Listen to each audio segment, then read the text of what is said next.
Boa tarde, Jardim 1. Hoje, terça-feira, dia 8 de setembro, iremos estudar Natureza e Sociedade. Então, ontem, segunda-feira, foi feriado. Mas por que feriado? Dia 7 de setembro, Independência do Brasil. Foi o processo histórico de separação entre Brasil e Portugal, que se deu em 7 de setembro de 1822, por meio da independência. O Brasil deixou de ser uma colônia portuguesa e passou a ser uma nação independente. Mas o que aconteceu, Pro? O Brasil devia obediência a Portugal. Então, tudo que Portugal mandava, o Brasil tinha que fazer. Tanto com o pagamento de impostos que o Brasil recebia, tinha que estar mandando para Portugal. Aí que aconteceu? Vou contar já. Aqui nessa imagem, ó, é uma imagem representando aquela época, o povo e o Dom Pedro. Dom Pedro I, ele que proclamou a independência. Vamos lá. Esse quadro se chama Independência ou Morte. É uma pintura do artista brasileiro Pedro Américo. É considerada a representação mais consagrada e difundida do momento da independência do Brasil, sendo o gesto oficial da fundação do Brasil. Seu nome vem da exclamação de Dom Pedro I, ao proclamar a independência do Brasil, em 7 de setembro de 1822. É tempo, independência ou morte? Estamos separados de Portugal. Olha aqui a imagem, a cavalaria e o Dom Pedro empunhou sua espada e gritou: independência ou morte? Porque chegou o momento que ele não queria mais obedecer Portugal. E ele não tinha outro jeito. Ou ele proclamava a república ou ele continuava obedecendo. Então ele proclamou a república. Aqui tem uma casinha. No Museu do Ipiranga, ele está em reforma. Só que lá tem uma entrada antes, uma praça. Você entra na praça, você vai ver essa casinha existe até hoje. Foi próximo dessa casinha que ele proclamou a república. Quando o museu voltar a funcionar, a Pro dá uma dica. Pede pro papai ou pra mamãe levar você lá. Porque é tanta coisa, tanta obras magníficas que tem daquela época, talheres, roupas, sapatos, utensílios que eles usavam, camas, objetos pessoais, até um fio de cabelo tem de um membro da família imperial. A Pro não vai falar para não falar besteira, porque vai que eu fale e tá errado. Mas eu lembro que eu fui lá tem mais de 10 anos. A Pro viu, a Pro ficou encantada. Tem uma escadaria subindo pro segundo andar. Na época que eu fui, tinha vários, vamos dizer, como se fosse globo, com água de todos os rios brasileiros lá. Eu saí de lá encantada, apaixonada. Eu não vejo a hora dele voltar a funcionar para poder ir lá visitar novamente e agora levar minha filha junto. Porque é muito lindo, você fica encantado. Esse quadro tá lá. Tem uma sala que ele tá na parede. Você fica assim boquiaberta com o quadro, porque ele é espetacular. Pega quase a parede toda e bem alto. Vale a pena, viu? Uma dica da Pro. Vale a pena ir lá. Atividade no caderno. Então, no caderno de Natureza e Sociedade, você vai fazer o desenho da bandeira do Brasil. E vai pintar. Pro, eu não sei fazer. Ó, as formas geométricas. Fácil, você pode fazer como? Você pode usar uma régua para fazer, certo? Então, aqui, ó, o verde. Que forma geométrica é esse? É um retângulo. O amarelo. O amarelo é um triângulo. O azul, um círculo. Aqui você vai fazer uma faixa e pedir ajuda para a mamãe só para escrever ordem e progresso. Não precisa fazer as estrelas, tá? Ah, Pro, mas eu consigo fazer. Então, tá bom, se você consegue Se você consegue, tudo bem, certo? Agora a Pro vai explicar por que das cores da bandeira do Brasil. Então, vamos lá. O branco significa... Deixa eu abaixar aqui e ficar mais fácil. O branco significa desejo de paz. O azul, o céu e os rios brasileiros. O amarelo, as riquezas do país, o ouro que tinha naquela época. E o verde, as matas, também a riqueza da floresta brasileira. A frase ordem e progresso foi baseada nos estudos do filósofo francês, fundador do positivismo, Auguste Comte. Então, e as estrelas? Por que tantas estrelas? São no total 27 estrelas que representa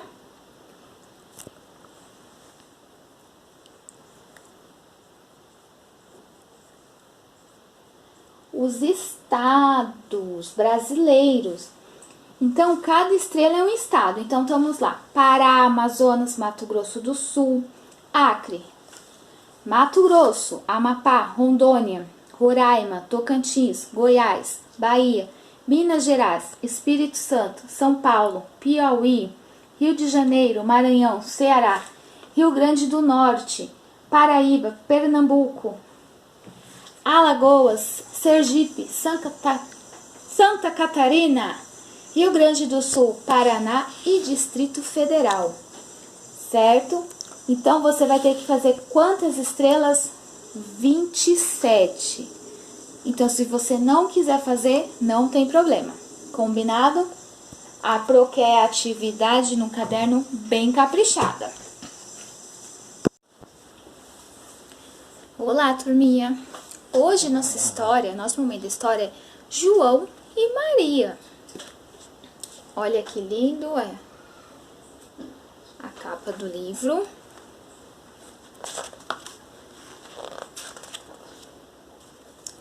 Era uma vez um lenhador muito pobre que levava a vida bem simples com sua família em uma pequena cabana na beira da floresta. Seus 2 filhos, João e Maria, enchiam o lar e o pai de alegria. Mas o lenhador tinha uma esposa velha e malvada que vivia reclamando de tudo. O pobre homem era bondoso e trabalhador, mas não tinha dinheiro e não conseguia comida suficiente para sustentar toda a família. Um dia, sua mulher disse que estava cansada e não queria mais cuidar das crianças. Olha só. Tadinhos, né? Amanhã, bem cedinho, falou ela, vamos abandonar as crianças no meio da floresta. Elas são muito pequenas e não vão encontrar o caminho de volta. Serão encontradas por alguém que as ajude.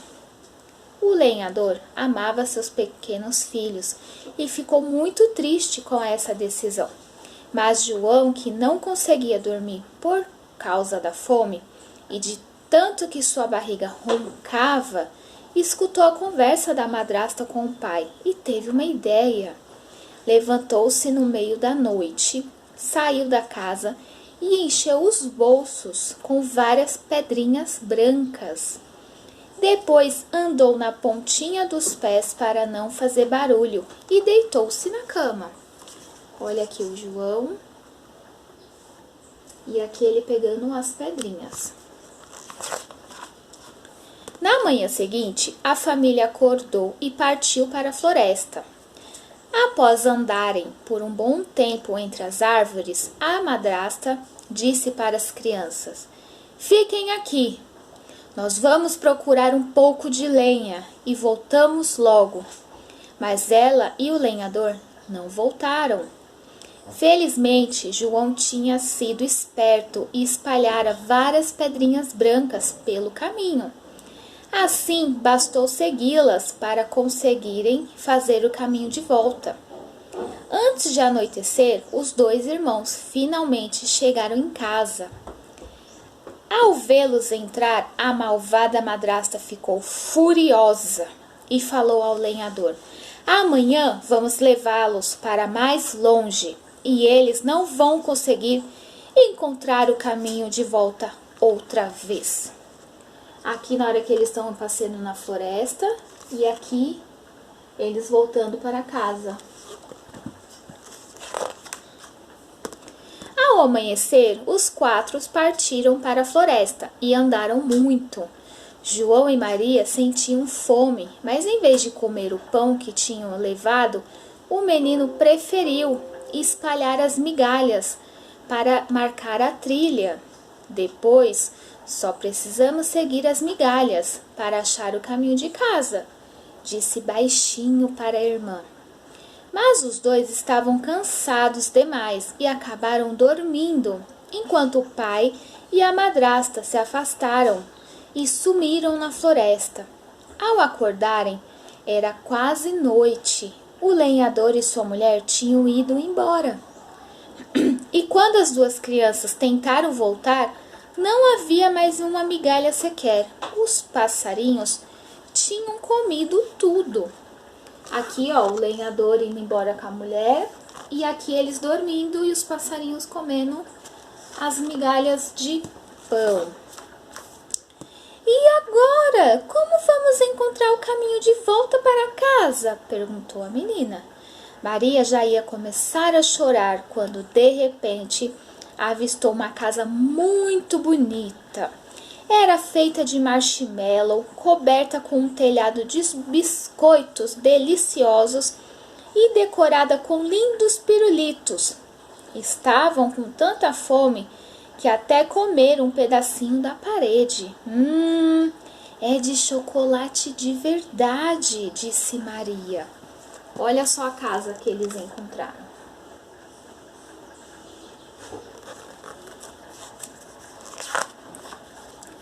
De repente, uma mulher feia e mal-humorada saiu de dentro da casa. Ao ver as crianças, se esforçou para parecer boazinha. Gentilmente convidou João e Maria para entrar e conhecer a casa. Depois de jantarem, as crianças estavam cansadas e foram dormir cedo. Olha aqui, João e Maria, ela tomando chocolate na fonte, João comendo um doce. E olha só, a mulher boazinha. Quando despertaram, João estava preso em uma imensa gaiola e Maria entendeu que a dona daquela casa era, na verdade, uma malvada bruxa. Por enquanto, vocês ficará responsável pela limpeza da casa e pela cozinha, disse a velha. E quando seu irmão estiver gordinho, eu vou assá-lo no forno. Mas para a sorte das crianças, a bruxa enxergava muito mal. Os dois perceberam isso e bolaram um plano. Sempre que a bruxa malvada mandava João mostrar os dedos para ver se estavam rechonchudos, gordinhos, o garoto a enganava e esticava um graveto para fora da gaiola. Magro demais esse menino. Ainda não dá para transformá-lo em um belo jantar. Vou ter que lhe dar mais comida. Olha aqui, Maria limpando a casa, João na gaiola. E na outra imagem, a bruxa vendo se o João tá gordinho. Depois de alguns dias, a bruxa enfim perdeu a paciência. Mandou Maria acender o forno para assar o irmão. E quando se abaixou para conferir o fogo, Maria não pensou duas vezes. Empurrou a bruxa para dentro do forno e fechou a porta. Em seguida, correu para libertar João. Dentro da casa, os dois encontraram um saco cheio de moedas, diamantes, joias e pedras preciosas. A Maria empurrando a bruxa. Bem feito para a bruxa.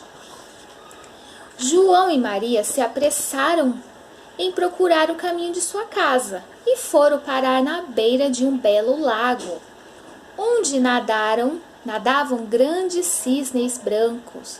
Era preciso atravessar a água, mas os dois não podiam nadar porque seus bolsos estavam pesados com os tesouros e cheios. Tive uma ideia, João. Vamos montar nos cisnes e navegar até a outra margem, falou Maria. Ao atravessar o lago, ouviram o barulho do machado de seu pai, que estava cortando lenha na floresta. Correram em sua direção, e o lenhador chorou de felicidade ao ver seus queridos filhos. Ele agora vivia sozinho, porque a mulher havia morrido. Os três se abraçaram e juraram não se separarem nunca mais. E desde então viveram na fartura, sem mais nenhuma preocupação. Fim. Olha a imagem. Mas muito triste, né? A mulher dele convence ele a mandar os meninos embora, ele manda. Depois que acontece com a véia morreu. E ele estava sozinho. A sorte que as crianças foram espertas e acharam o caminho de volta.